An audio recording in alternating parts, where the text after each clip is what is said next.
कुछ अजीबोगरीब एक्सपेरिमेंट्स कर रहे होते हैं। उनकी बेटी जो अभी तक सिर्फ अपने पिता यानी कि डॉक्टर जीसू की बदौलत जिंदा है। एक्सपेरिमेंट में यूज हुए जानवर चारों तरफ घूम रहे होते हैं। साथ ही डॉक्टर जीसू अपने असिस्टेंट को शांत करने के लिए उसे मारकर उसके ऊपर एक्सपेरिमेंट करने लगते हैं। लेकिन तभी कोरिया की पुलिस लैब में आकर कई 100 लोगों को मारने के लिए उन्हें गिरफ्तार कर लेती है। लेकिन जैसे ही डॉक्टर जीसू अपने आप को सही साबित करने के लिए खुद को इंजेक्ट करते हैं, वैसे एक पुलिस ऑफिसर उन्हें गोली मार देता है। तभी अचानक से उस एरिया में एक भयानक भूकंप आता है, जिससे सभी बिल्डिंग्स हिलने लगती है और चंद ही पलों में वो बिल्डिंग्स नीचे गिर जाती है। देखते ही देखते लैब वाली बिल्डिंग भी धूल में मिल जाती है। ये खौफनाक मंजर देखकर सभी पुलिस वाले वहां से भागना शुरू कर देते हैं, लेकिन डॉक्टर जीसू अपनी बेटी के लिए वहीं रुक जाते हैं।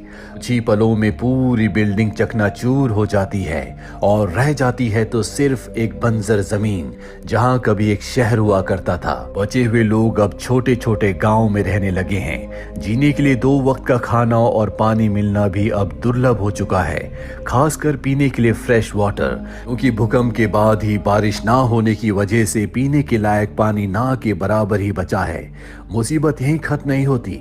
इस गांव के बाहर कुछ ऐसे शिकारी रहते हैं जो खाना और पानी के लिए किसी को भी मौत के घाट उतार सकते हैं। इसीलिए खाना और पानी की खोज में कुछ ही बहादुर लोग गांव से बाहर जाया करते हैं। भूकंप को गुजरे 3 साल हो चुके हैं। जीवैन नाम के एक लड़के को देखते हैं जो शिकार करने के लिए बाहर निकला है। कुछ ही दूरी पर उसे किसी के घुर्राने की आवाज आने लगती है। जीवान तेजी से कार के पीछे छुप जाता है। देखने पर पता चलता है कि ये एक क्रोकोडाइल है। तुरंत वो अपने तीर से उस पर हमला करता है। क्रोकोडाइल वहीं पर ढेर हो जाता है। जीवैन आज का अपना शिकार करके खुश है। वो तेजी से अपना शिकार पाने के लिए क्रोकोडाइल की तरफ बढ़ता है, मगर तभी अचानक से वो क्रोकोडाइल उठकर जीवैन के पीछे पड़ जाता है। दरअसल जीवैन के जो तीर हैं वो इतने अच्छे और इतने पावरफुल नहीं है कि वो किसी क्रोकोडाइल की स्किन को भेद सके। अब जीवैन अपनी जान बचाता हुए कार के अंदर चला जाता है, लेकिन उसका पीछा करते हुए क्रोकोडाइल भी उसे मारने के लिए कार की विंडो से अपना मुंह अंदर डालता है। ठीक उसी समय नैमसेन आकर क्रोकोडाइल को वहां से खींचकर फेंकते हुए उसे अपनी तलवार से मार देता है। ये दोनों दोस्त हैं। ये उस क्रोकोडाइल को लेकर गांव में आ जाते हैं, जहां पर ये उस क्रोकोडाइल के मांस के बदले दूसरी चीजों को लेते हैं। सुना नाम की लड़की भी क्रोकोडाइल का मांस लेने के लिए लाइन में खड़ी होती है, जहां जीवैन सुना के साथ फ्लर्ट करने की कोशिश करता है, लेकिन सुना उसे इंटरटेन नहीं करती और वहां से चली जाती है।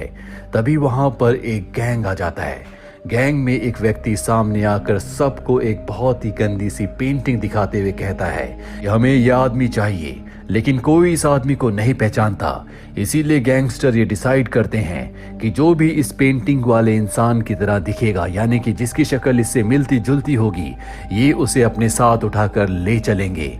ये देखकर भीड़ में खड़ा एक व्यक्ति अपने आप को बचाने के लिए गैंगस्टर की गर्दन पकड़ लेता है, लेकिन गैंगस्टर का साथी उसका हाथ काट देता है।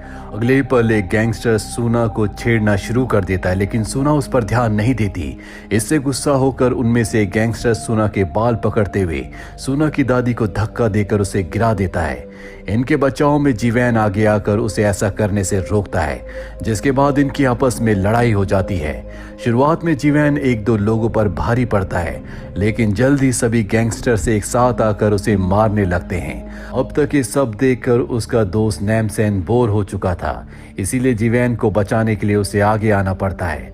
देखते देखते कुछ ही समय में वो सभी को ढेर कर देता है, जिसके बाद वो एक गैंगस्टर से पूछता है कि तुम यहाँ पर क्यों आए हो। वो बताता है कि हम टाइगर नाम के एक आदमी के लिए काम करते हैं, उसी के कहने पर हम यहाँ पर आए थे। नैमसेन को ये नाम सुना सुना सा लगता है। साथ ही नैमसेन देखता है कि उसके पास पीने का फ्रेश वाटर है। वो पानी के बारे में उससे पूछता है, जिस पर वो आदमी उसे बताता है कि हमें एक पास ही के अपार्टमेंट से पानी मिला था। वहाँ पर रहने वाले लोगों ने पानी को साफ करके पीने लायक बना दिया था। उनके पास साफ खाना और पीने के लिए साफ पानी था। अब यहाँ पर गैंगस्टर नैमसेन का नाम सुनते हैं और डर कर वहाँ से भाग जाते हैं। कुछ समय के बाद गांव में कुछ लोग आते हैं जो देखने में काफी एजुकेटेड और प्रोफेशनल्स लगते हैं। ये सभी लोग उसी अपार्टमेंट से आए हैं जिसके बारे में गैंगस्टर ने बताया था, जहां पर पीने के लिए साफ पानी था। ये लोग दूर दराज में रह रहे टीनेजर्स को अपने साथ ले जाते हैं ताकि बच्चों को बेहतर शिक्षा मिल सके, क्योंकि बच्चे ही आने वाला फ्यूचर है। सोना उनके ऑफर को एक्सेप्ट कर लेती है और अपनी दादी के साथ रात होते ही अपार्टमेंट के लिए निकल पड़ती है। अंधेरे में चलते चलते सूना और बाकी लोग किसी को चलते हुए देखते हैं, लेकिन पूछताछ करने पर पता चलता है कि ये भी रिक्रूटर का एक ग्रुप है जो अभी बिल्डिंग की तरफ जा रहा है। जल्दी सूना की दूसरे ग्रुप की लड़की से दोस्ती हो जाती है जिसका नाम जुई होता है। काफी देर पैदल चलने की वजह से दादी की बॉडी जवाब दे जाती है, जिसकी वजह से वहीं पर गिर पड़ती है। अब वो आगे नहीं चल सकती। सेम हालत एक दूसरे लड़के के पिता की भी हो जाती है। ये सब देखकर रिक्रूटर कहते हैं कि हम आज रात के लिए तुम्हारी दादी और तुम्हारे पिताजी को रेस्ट करने के लिए यहीं पास में बने हमारे मेडिकल हाउस में छोड़ देते हैं, ताकि वो आराम करके कल वापस हमें ज्वाइन कर सके। कुछ ही मिनटों के बाद इस पूरे ग्रुप को वो कार मिल जाती है जो इन्हें ले जाने के लिए वेट कर रही थी। इसे देखकर सूना के मन में कंफ्यूजन आता है कि अगर ये कार इतनी नजदीक थी तो मेरी दादी को और उस लड़के के पिता को पीछे क्यों छोड़ा गया। ये सुनकर सार्जन की उसे शांत कर देते हैं। वहीं दूसरी तरफ हमें सूना की दादी को और उस बूढ़े आदमी को दिखाया जाता है, जिन दोनों को दो ऑफिसर उस जगह ले जाते हैं जहां पर भूकंप की वजह से गहरी खाई बन गई थी। भी एक ऑफिसर उस आदमी को नीचे खाई में फेंक देता है और दूसरा ऑफिसर सूना की दादी को स्टैब कर देता है।